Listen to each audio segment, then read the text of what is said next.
the other thing about marriage, this is really worth knowing too, is that I learned this in part from reading Jung. It's like, what do you do when you get married? That's easy. You take someone who's just as useless and horrible as you are, and then you shackle yourself to them. And then you say, we're not running away, no matter what happens. Yeah, well, that's perfect, because then you don't get to run away.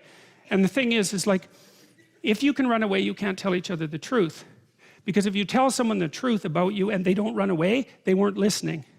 And so if you don't have someone around that can't run away, then you can't tell them the truth.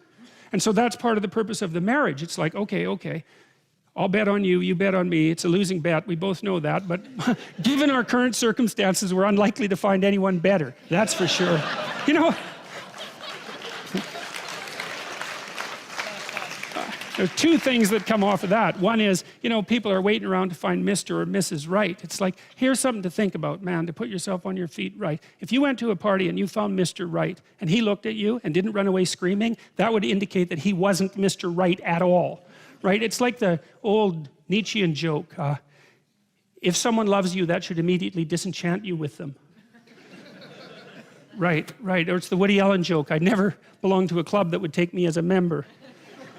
So that's a very interesting thing to think about. And so you're going to shackle yourself to someone who's just as imperfect as you are.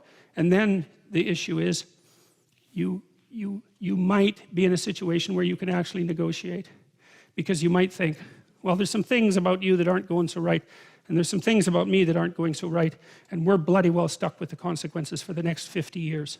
So we can either straighten this out, or we can suffer through it for the next 5 decades. And you know, people are of the sort that without that degree of seriousness, those problems will not be solved. You'll leave things unnamed, because there's always an out. It's like, and it's the same thing when you're living together with someone.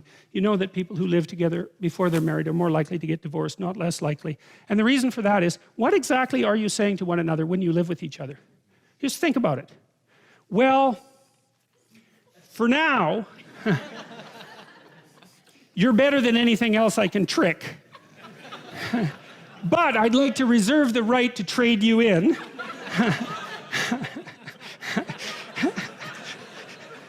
Conveniently, if someone better happens to stumble into me.